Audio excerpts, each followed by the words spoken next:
استاد مراد سندھ سے لوٹ کر کے آیا، اس کے پاؤں زمین پر نہیں لگ رہے تھے۔ اسے دو خوشیاں اکٹھی ملی تھیں۔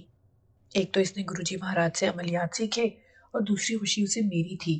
میں بیماری سے نجات پا گیا تھا، میری صحت بھی قابل رشک ہو گئی تھی اور میں اب عملیات میں دلچسپی لینے لگا تھا۔ لیکن میں نے استاد مراد سے صاف صاف کہہ دیا تھا کہ جب تک میں ایک بار ایران نہیں چلا جاتا، عملیات سیکھنے میں سنجیدگی اختیار نہیں کروں گا۔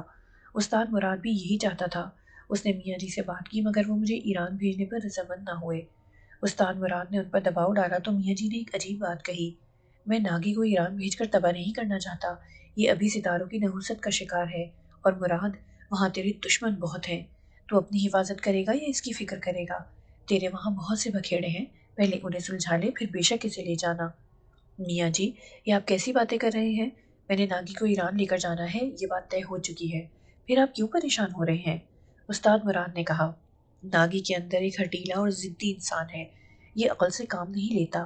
تو جانتا ہے کہ ایران کے حالات کیسے ہیں، وہاں آئے دن سازشیں تیار ہوتی ہیں، اگر اس سے کوئی غلطی سرزد ہو گئی تو مارا جائے گا۔ میاں جی نے اپنی پریشانی کا اظہار کیا تو استاد مراد نے انہیں بڑی تگ و دو کے بعد مطمئن کر دیا، لیکن میاں جی نے ایک شرط رکھ دی اور کہا کہ پہلے اس کی منگنی کر دیتے ہیں، پھر اسے لے جانا۔ یوں میری منگنی چچا افضل کی بیٹی شفقت سے ہوئی۔ پھر میں اور استاد مراد ایران جانے کی تیاری کرنے لگے۔ ہم کچھ دنوں بعد ایران جانے کے لیے کوئٹہ پہنچ گئے۔ سفر ہم نے بس میں کیا۔ کوئٹہ سے تفتان جاتے ہوئے بس ایک جگہ رکی اور مسافروں کو کچھ دیر سستانے اور کھانا کھانے کا موقع مل گیا۔ وہاں استاد مراد کی ایک ٹرک ڈرائیور سے ملاقات ہوئی جو سبزہ ایران کا رہنے والا تھا اور مال برداری کے لیے ایران سے کوئٹہ آتا جاتا تھا۔ وہ مال لے کر زاہدان جا رہا تھا۔ اسے جب معلوم ہوا کہ ہم بھی زاہدان جا رہے ہیں تو استاد مراد سے کہا کہ وہ باقی کا سفر اس کے ساتھ کرے۔ استاد مراد نے اپنا سامان اٹھایا اور ٹرک میں رکھ دیا۔ یوں ہم بس والوں کو بتائے بغیر ٹرک میں سوار ہو کر چل دیے۔ ٹرک ڈرائیور بہت باتونی اور نڈر تھا۔ دونوں فارسی میں گفتگو کرنے لگے اور کبھی کبھار بیچ میں اردو کا ٹانکا بھی لگا لیتے۔ بہرحال میں دلچسپی سے ان کی باتیں سنتا رہا۔ شام کا وقت تھا اور ٹرک ایک ریگزار علاقے سے گزر رہا تھا۔ چھوٹی سی ایک رویہ سڑک کے کنارے سرخی مائل ریت کے ٹیلے دور تک پھیلے ہوئے تھے اور اکا دکا جھاڑیاں دکھائی دے رہی تھیں۔ جب گرمی بڑھی تو میں ٹرک کے شیشے نیچے کر کے منہ باہر نکال کر چہرے پر تازہ ہوا لینے لگا۔ سڑک پر سفر شروع کیے 1 گھنٹہ ہوا تھا کہ پیچھے سے ہماری بس بھی آ گئی۔ اس نے رستہ لینے کے لیے ہارن بجایا۔ ٹرک ڈرائیور نے بس والے کو موٹی سی گالی دی اور ٹرک ایک طرف کر کے رستہ دے دیا، مگر بس والے نے آگے نکلتے ہی بس سڑک کے درمیان روک دی۔ بس کا ڈرائیور اور کنڈکٹر نیچے اترے تو ان کے ہاتھوں میں ریوالور نظر آئے۔ ان کے عزائم خطرناک تھے۔ ٹرک ڈرائیور پہلے تو حیران ہوا، پھر برق رفتاری کا مظاہرہ کیا، منہ پیچھے کر کے اپنے ساتھیوں کو خبردار کیا اور استاد مراد سے کہا: مرشد، اس لڑکے کو لے کر نیچے اتر جائیں، میں ان حرام زادوں کو دیکھتا ہوں۔ میں اور استاد مراد پریشان تھے کہ بس والوں کو کیا ہو گیا ہے۔ ہم دونوں جلدی سے نیچے اترے۔ استاد مراد مجھے ٹرک کے پیچھے لے گیا۔ اس دوران ٹرک ڈرائیور بھی بندوق پکڑ کر نیچے آ گیا۔ بس ڈرائیور چند قدم پیچھے ہی رکیا اور ٹرک ڈرائیور سے کہا: تم نے ہماری سواریاں کیوں اٹھائی ہیں؟ اب معاملہ ہماری سمجھ میں آ گیا کہ بس والوں کو کیا تکلیف ہے۔ حالانکہ بس والوں کو اس بات پر اعتراض نہیں ہونا چاہیے تھا کیونکہ ہم نے انہیں پورا کرایہ ادا کر دیا تھا۔ اب ہم بس سے اتر جاتے تو انہیں فکر نہیں ہونی چاہیے تھی، مگر انہوں نے اس بات کو اپنی توہین سمجھا اور ٹرک ڈرائیور سے جنگ کرنے پر آمادہ ہو گئے۔ پہلے تو دونوں کے درمیان زبانی جنگ ہوئی، پھر دونوں طرف سے فائرنگ شروع ہوئی۔ بس کی سواریاں اتر کر ریت کے ٹیلوں کی طرف بھاگی۔ استاد مراد بھی مجھے لے کر ایک ٹیلے کی طرف بھاگ گیا۔ خاصی دیر تک دونوں پارٹیوں میں فائرنگ ہوتی رہی۔ کئی مسافر گولی لگنے سے زخمی بھی ہوئے، مگر ڈرائیوروں کو ان کی فکر نہیں تھی۔ میں اور استاد مراد ٹرک سے 1 میل دور واقع ٹیلے پر چھپے ہوئے تھے۔ استاد مراد بہت پریشان تھا۔ اس نے جب دیکھا کہ یہ جنگ یوں نہیں رکے گی تو اس نے عملیات والا تھیلا اٹھایا اور مجھے کہا: ناگی، یہ جنگجو اس طرح نہیں رکیں گے، مجھے کچھ کرنا ہوگا۔ تو کیا کرے گا استاد؟ میں نے تھکے تھکے لہجے میں پوچھا۔ دیکھتا جا کہ تیرا استاد کیا کرتا ہے۔ استاد مراد نے ایک نظر ڈوبتے سورج کو دیکھا، پھر تھیلے میں ہاتھ ڈال کر ایک ڈبیا نکالی اور اسے کھولتے ہوئے بولا: ناگی، یہ عین زوال کا وقت ہے اور یہ وقت شیطان کے بیدار ہونے کا ہے۔ گروجی مہاراج نے مجھے اس سمے میں ایک عمل دیا تھا، آج اسے آزما کر دیکھتا ہوں۔ استاد، تو کالا علم کرے گا؟ میں نے پریشان ہو کر پوچھا۔ ہاں، کالا علم پڑھوں گا۔ یہ کہتے ہوئے استاد مراد کے اندر کا درندہ انگڑائی لے کر بیدار ہو گیا۔ اس نے ڈبیا میں سے چٹکی بھر راکھ نکالی، کچھ پڑھ کر اس پر پھونک ماری، پھر راکھ کو 4 قدم آگے بڑھ کر ریت کے اوپر پھینک دیا اور میرے پاس آ کھڑا ہوا۔ سورج غروب ہو چکا تھا اور اندھیرا چھانے لگا تھا۔ میں نے استاد مراد کی جانب دیکھا۔ وہ آنکھیں بند کیے سڑک کی اس جانب رخ کر کے کھڑا تھا جدھر ٹرک اور بس والے ایک دوسرے پر فائرنگ کر رہے تھے۔ میری مائیں جانے والے ٹیلوں میں بس کے مسافروں نے پناہ لی ہوئی تھی اور ان کے چیخنے چلانے کی آوازیں آ رہی تھیں۔ استاد مراد پھر ادھر گیا جدھر اس نے چٹکی بھر راکھ پھینکی تھی اور ریت پر پھونکے مارنے لگا۔ پھر وہ نیچے جھکا، دائیں ہاتھ میں ریت اٹھائی، ایک دل خراش چیخ مار کر ریت کو آسمان کی طرف پھینکا اور زور زور سے کچھ پڑھنے لگا۔ میں استاد کا یہ بحروب دیکھ کر کانپ اٹھا۔ فائرنگ سے گونجتی فضا میں تیز ہواؤں کے شور کا اضافہ ہونے لگا۔ اچانک استاد مراد کھڑا ہو گیا اور پھر ریت میں سے سیاہ طوفانی بگولا اٹھا اور دیکھتے ہی دیکھتے ریت کے ٹیلوں میں قیامت برپا ہو گئی۔ بگولا جل طوفان بن گیا اور اس کا رخ سڑک کی طرف ہو گیا۔ استاد کا سیاہ چوغا طوفانی ہواؤں کی شدت سے لہرانے لگا۔ اس نے دونوں بازو کھول دیے اور انہیں یوں لہرانے لگا جیسے بڑے بڑے پنکھ ہوا پیدا کرنے کے لیے لہرائے جاتے ہیں۔ سیاہ بگولا سڑک پر پہنچا تو دونوں پارٹیاں فائرنگ کرنا بھول گئیں اور طوفان سے بچنے کے لیے بھاگ اٹھیں۔ طوفان نے آدھے گھنٹے تک خوب تباہی پھیلائی۔ مجھے لگ رہا تھا کہ جب تک استاد مراد وہاں کھڑا رہے گا طوفان ختم نہیں ہوگا۔ مجھے فکر ہوئی کہ اگر طوفان نے ٹرک اور بس کو الٹا دیا تو مسافر یہاں پڑے رہ جائیں گے، کیونکہ شام ہوتے ہی اس علاقے میں ٹریفک رک جاتی تھی۔ میں اٹھا اور استاد مراد کے پیچھے جا کھڑا ہوا۔ پہلے اسے آوازیں دیں مگر اس نے پلٹ کر نہ دیکھا۔ میں نے اپنا ہاتھ اس کے کندھے پر رکھا تو مجھے شدید جھٹکا لگا، جیسے میں نے بجلی کی ننگی تاروں کو چھو لیا ہے۔ مجھے دوبارہ ہمت نہ ہوئی کہ استاد مراد کو ہاتھ لگا کر روکوں، لیکن اسے روکنا بھی بہت ضروری تھا، کیونکہ ٹیلوں میں چھپے لوگ استاد مراد کو دیکھ کر اسے کوئی مافوق الفطرت ہستی سمجھ رہے تھے۔ میں نہیں چاہتا تھا کہ ہمارا یہاں تماشا بنے۔ مجھے استاد پر غصہ آنے لگا کہ وہ اپنے طوفان کو اب روک کیوں نہیں دیتا۔ سوچتے سوچتے مجھے خیال آیا، لیکن اس پر عمل کرنا موت کو گلے لگانے کے مترادف تھا۔ میں تیزی سے استاد مراد کے سامنے آ گیا۔ طوفان نے مجھے اپنے اندر چھپا لیا اور اب میں اس تند و تیز بگولے کے لپیٹ میں آ گیا۔ بگولا کسی بڑی مشین کی طرح گردش کر رہا تھا۔ میں اس کے اندر اتنی تیزی سے گھومنے چکرانے لگا کہ میری چیخیں بھی سیاہ بگولے میں دب کر رہ گئیں۔ میرے حواس جواب دے گئے اور ذہن پر تاریکی چھا گئی۔ میرے ارد گرد قیامت کا شور برپا تھا۔ یوں لگ رہا تھا جیسے اسرافیل نے سور پھونک دیا ہے۔ سیاہ تاریک اور مہیب ریت کے طوفان نے مجھے نگل لیا اور میرے پورے بدن کے پور پور میں ریت کے ذرے تیروں کی طرح بے وس ہونے لگے۔ میرے دماغ پر گھٹاٹوپ اندھیرے قابض ہو گئے اور تاغوتی طوفان کی تیزی اور تندی نے میرے دل کو پارا پارا کر دیا۔ میں تو اس ذوم میں استاد مراد کے تاغوتی طوفان کے آگے ڈھال بن کر کھڑا ہوا تھا کہ اسے روک دوں گا، مگر کیا معلوم تھا کہ اس کی پراسرار اور آسیبی قوتیں سیل رواں کی طرح مجھے تنکوں کی طرح بہا کر لے جائیں گی۔ طوفانی جھکڑوں میں میرا بدن پہیے کی طرح گھوم رہا تھا اور میری کربناک چیخیں اس کے شور میں دب کر رہ گئیں۔ طوفان نہ جانے کب تک جاری رہا، مگر مجھے جس بات کا احساس رہا وہ یہ تھا کہ میں پہیے کی طرح گھومتا طاغوتی طوفان کے اندر ہی اندر کسی انجانی دنیا کی طرف کھینچا چلا جا رہا ہوں۔ کوئی طاقت مقناطیس کی طرح مجھے طوفان کے ماخذ کی طرف کھینچ رہی تھی اور میں الٹ پلٹ ہو کر قلہ بازیاں کھاتا ہوا اس جانب کھینچا چلا جا رہا تھا۔ میرے تمام احساسات و مدافعت دم توڑ گئے، لہٰذا میں طاغوتی طوفان سے نکلنے کے لیے کوئی تدبیر نہ کر سکا۔ طوفان کے ماخذ پر پہنچ کر میں بے سود ہو کر گر پڑا، بلکہ اسے یوں بیان کیا جائے تو زیادہ دلچسپ اور حیرت انگیز بات ہوگی کہ میں کسی کانچ کے بت کی طرح سنگلاخ زمین پر گرا تو میرا پورا بدن چھوٹے چھوٹے ٹکڑوں میں تقسیم ہو گیا۔ اس لمحے میرے ساتھ ایک اور عجیب بات ہوئی۔ میرے ذہن پر مسلط تاریکی چھٹ گئی اور میں اپنی بے بسی و ذلت اور خستہ حالی دیکھنے لگا۔ میرا ذہن جاگ رہا تھا مگر میرا پورا بدن کانچ کے ٹکڑوں کی طرح بکھرا ہوا دکھائی دے رہا تھا۔ شاید یہ میری روح تھی جو بدن کی قید سے نکل کر اپنے خاکی پیرہن کا نظارہ کر رہی تھی۔ میں جس جگہ گرا وہاں سنگریزے پڑے تھے اور اس سے کچھ ہی فاصلے پر بدبودار اور گندے پانی کا جوہر تھا۔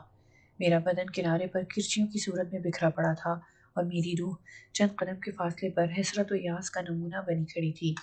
میری تمام احساسات بیدار ہو گئے۔ یہ کوئی جزیرہ دکھائی دیتا تھا۔ غلیظ و گندے پانی نے اس کا احاطہ کیا ہوا تھا۔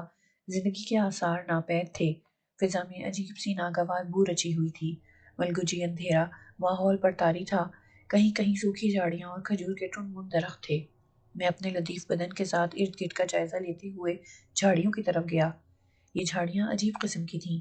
ان کی شاخیں نیزوں کی طرح تھیں اور ان پر خون کے قطرے جمے ہوئے تھے۔ میں گھبرا کر دوبارہ اسی جگہ آنے لگا جہاں میرے جسم کے ٹکڑے پڑے تھے کہ مان نظر جھاڑیوں کے اندر ہڈیوں پر پڑی۔ میں نے قدرے جرأت کے ساتھ جھاڑیوں کو ہاتھوں سے ہٹانا چاہا تو میرا ہاتھ جھاڑیوں سے سرسراتی ہوئی ہوا کی طرح گزر گیا۔ اس وقت مجھے احساس ہوا کہ یہ تو میری روح ہے جس پر کوئی مادی شے غالب نہیں آتی اور نہ ہی کوئی شے اس کے لیے رکاوٹ بن سکتی ہے۔ میں پورے کا پورا ان جھاڑیوں میں سے گزر گیا اور ان ہڈیوں کو دیکھنے لگا۔ یہ بہت ساری ہڈیاں تھیں۔ میں نے ہڈیوں کی ساخت پر غور کیا تو معلوم ہوا کہ یہ انسانوں کی ہڈیاں ہی ہو سکتی ہیں۔ یہ جن بدقسمت انسانوں کی بھی ہڈیاں تھیں، ان کی کھوپڑیاں غائب تھیں اور سارے اعضاء کی ہڈیاں الگ ہو کر بکھری ہوئی تھیں۔ ہاتھ، پاؤں، کولہے، بازو، پسلی کی ہڈیاں اس بات کا ثبوت تھیں کہ یہ کوئی جوان قد و قامت انسان ہوں گے۔ میں دل فگار لے کر اٹھا اور بے بسی سے آسمان کی طرف نظر اٹھائی تو اس کی بلندیوں پر بھوکے گدھ اڑتے ہوئے دکھائی دیے۔ میں جھاڑیوں سے باہر نکلا اور ایک بار پھر ویران جزیرے کا جائزہ لینے لگا۔ اس کی لمبی لمبی گھاس میں بھی انسانی ڈھانچے پڑے ملے۔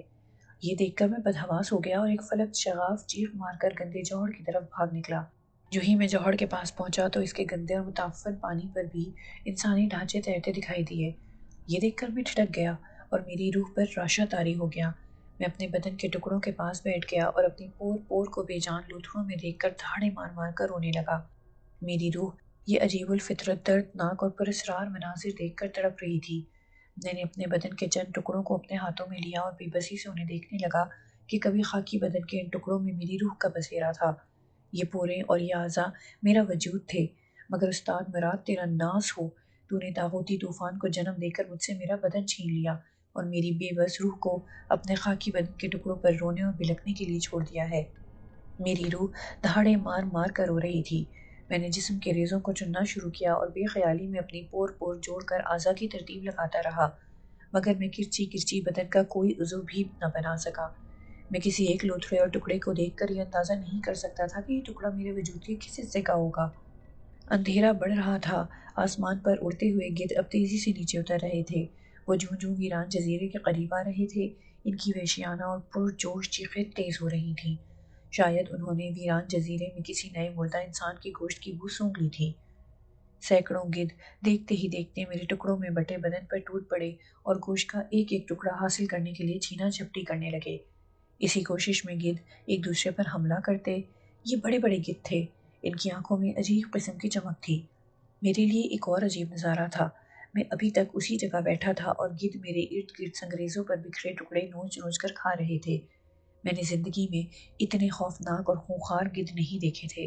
اس سے پہلے صرف ایک بار استاد مراد کے ساتھ جب راوی پر جانے کا اتفاق ہوا تھا تو وہاں گدھوں کو گوشت کھاتے اور مرداروں کو نوچتے ہوئے دیکھا تھا، مگر یہ گدھ تو ایک بھاری جسامت کے انسان کو چونچ میں پکڑ کر اٹھا سکتے تھے۔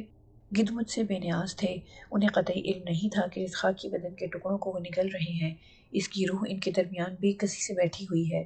گدھ ایک دوسرے سے الجھتے لڑتے ہوئے مجھ پر بھی گرتے تھے، مگر انہیں میرے لطیف بدن کا کوئی احساس نہیں تھا، نہ ہی مجھے ان کے چھونے کا کوئی احساس ہوتا تھا۔ میں نے اس دوران ایک پتھر اٹھا کر گدھوں پر پھینکنے کی کوشش کی، مگر میرا ہاتھ پتھر کے آر پار ہو گیا اور میں پتھر نہ اٹھا سکا۔ کائنات کی پراسرار پردوں میں ملفوف لطیف ابدان کی دنیا کے انسانوں کی یہ بے بسی نہیں ہوتی تو اور کیا ہوتی ہے؟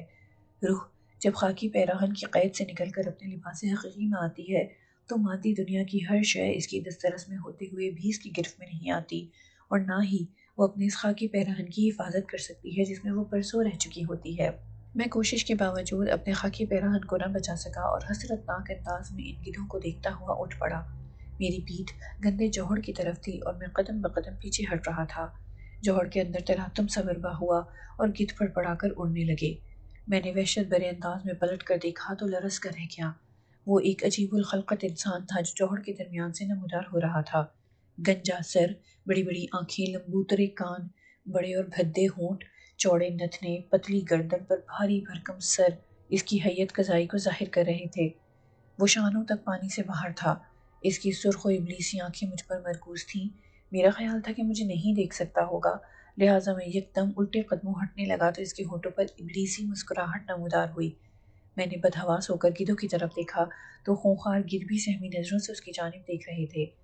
پانی جوں جوں اسے بلند کر رہا تھا، اس کا چوڑا چکلا اور لمبے لمبے بالوں سے بھرا ہوا وجود باہر آنے لگا۔ اس کے چہرے کی خباثت اور ابلیسی نقوش انجانی مسرت سے بیدار ہو رہے تھے۔ پھر اچانک اس نے پانی میں چھپے ہوئے اپنے ہاتھوں کو پتوار کی طرح لہرایا اور ایک فلک شگاف نعرہ لگایا۔ اس کی آواز دہشت و کرب سے بھری ہوئی تھی۔ گدھ بے بسی سے پڑپڑا کر رہ گئے اور یکدم ویران جزیرے میں گھنٹیاں بجنے لگیں۔ ایسی گھنٹیاں میں نے سندھ کے مندر میں اس وقت سنی تھیں جب وہاں کالے عاملوں کا اجلاس ہو رہا تھا۔ اس کے نعرہ مارنے اور ابلیسی ماحول سے احساس ہو گیا کہ یہ انسان یقیناً کالے علوم کا پجاری ہوگا۔ اس کے چہرے سے نحوست اور ابوالحواسی جھلک رہی تھی۔ میں ابھی تک اسی بدگمانی کا شکار تھا کہ وہ مجھے نہیں دیکھ رہا ہوگا، مگر مجھے کیا معلوم کہ اس کی ابلیسی مسکراہٹ مجھے دیکھ کر ہی پیدا ہوئی تھی۔ میں اس جزیرے سے فرار کی تدبیر سوچنے لگا اور ٹن مون کھجور کے درختوں کی طرف بھاگا، لیکن اس موٹے مورکھ پجاری کا مکروہ قہقہا سن کر وہیں رک گیا۔ کہاں بھاگتا ہے بالکہ؟ میں نے سہم کر اس کی طرف دیکھا۔ وہ اپنے وجود کی غلاظت کے ساتھ جوہر سے باہر نکل رہا تھا۔